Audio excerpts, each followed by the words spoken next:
Hello everyone, I am Belén Martín and I am here in Winchester doing my internship. Winchester is a city with 35,000 inhabitants approximately, and it is the capital city of Hampshire, a region in southern England. It is characterized for having a great deal of historical influences. However, this was not the only aspect that drew my attention, since I saw that the city was very conscious with recycling. So I decided to write my investigable question and also to establish my objectives to start the research.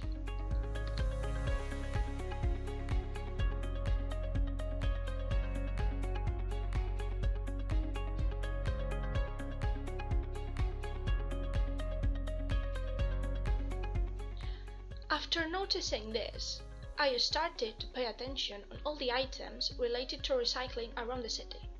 So I realized that the city was very clean.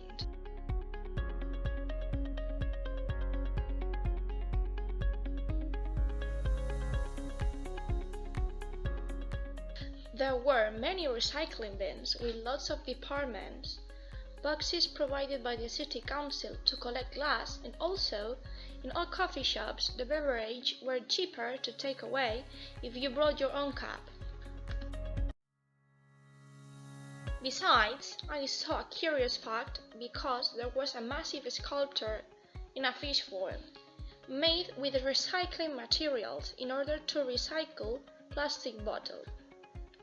In this way, they criticized the contamination of the oceans by plastic, and at the same time they recycle this material.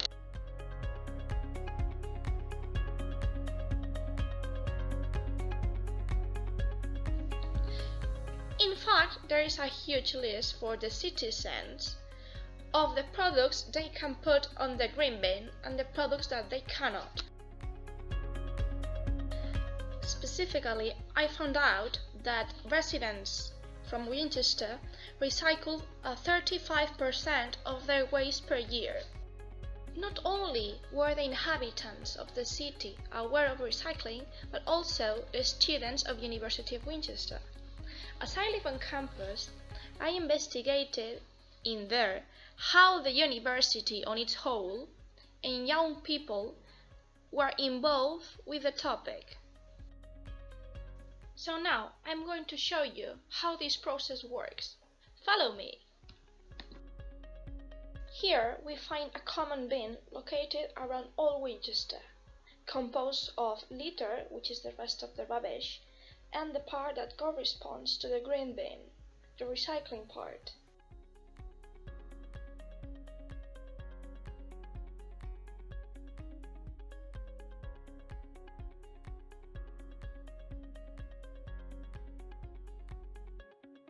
At the entrance of this building that is located on campus, we can find a water dispenser. Well, a water dispenser can be located on other universities. But what really impressed me was Gumdrop. Gumdrop is a company that recycled chewing gum into some new components to create some recycling cups here at University of Winchester. These cups are given to the students at the beginning of the year to avoid this contamination.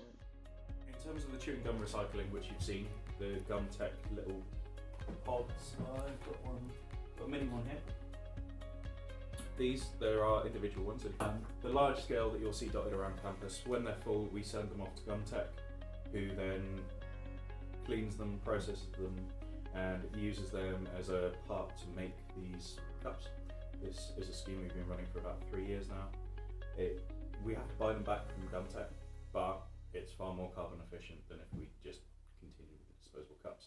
As you can see, we have first like a deposit in which we can put our excess liquid. Then we have the white bin in which we have to put the general waste. And then we have the recycling bin, which is green here. And here we have a sign with the information of the products that go in one bin and in another bin. As you can see, in the recycling bin we can put metal, mixed plastics, glass, paper, and weak paper. I asked Steve what they had achieved until now. Curiously, he incorporated into the group last summer, so I have been investigating and I found out that the University of Winchester started their recycling campaign on 2000, when they could only recycle the 40% of their waste, up to the 65% that is recycled nowadays.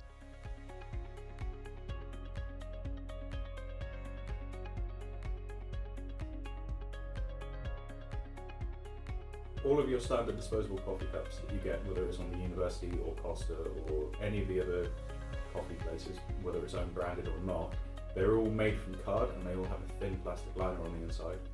There are only 3 places in the UK that can, well, in England, that can actually process them, and the nearest one is several hundred miles away. Now, bearing in mind it's a very thin film of plastic on top of cardboard. It literally has to be scraped out by a particular machine. So those machines are rare. There's literally 3 in the country. In order to make it possible to recycle them, you have to have a large quantity of those cups, send them to the same place at the same time. We ran a trial scheme back in, I believe it was April this year, which lasted for 3 months for recycling those cups. But that would have meant people would have to separate the cups off themselves, they'd have to put them in a particular container and they'd have to clean. Well, not clean, but not full of coffee. What happened was that most of the coffee cups that were in there and most of the containers just got contaminated. People shoved crisp packets in there, they put full coffee cups in there, put food in there, just all your general rubbish, which meant that most of those coffee cups had to go straight in the general waste.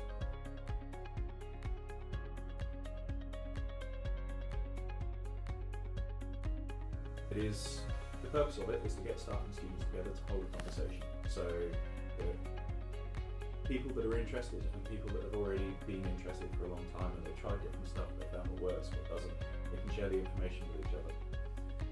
So it's very much moving away from the idea of I'm the staff member, I know the things, so I can teach you. I don't know this, but you do because you've been practicing it, or you've gone off and you found this particular thing.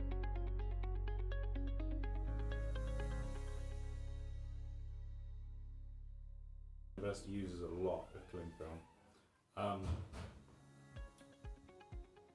The university uses 23 kilometres of cling film per year. Exactly. It's a horrifying amount. And it can't be recycled because a lot of it is contaminated by food. Cling film is very, very difficult to recycle anyway. It's not normally accepted. But once it's contaminated, it's straight up no. So in order to get past that, we would need to change the way in which we do a few things. That is something that the catering team are working really hard on at the moment and have been for a long time. But that, as far as I can see, is probably the biggest single thing that is a problem. This recycling process at the University of Winchester had the result on many prizes that the university has achieved in relation to recycling. Now, changing a little bit about the topic, how is recycling treated in a current school in Winchester?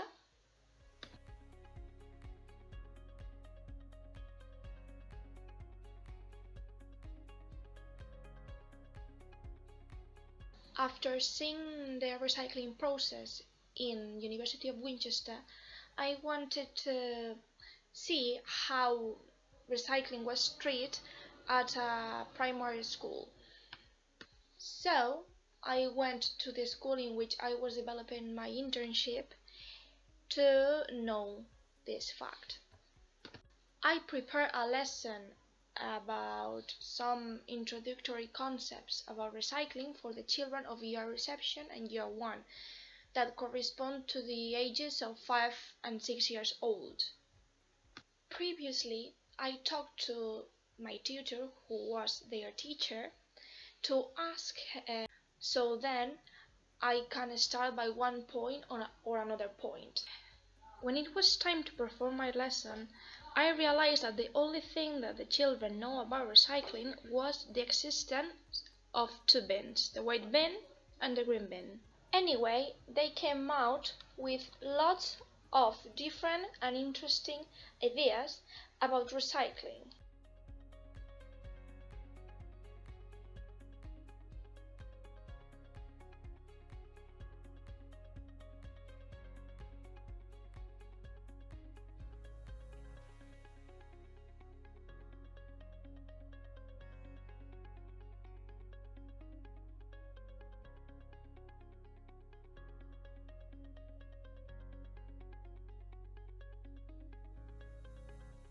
After investigating around the city, around the university, and in a primary school, I made my own conclusions about recycling at Winchester.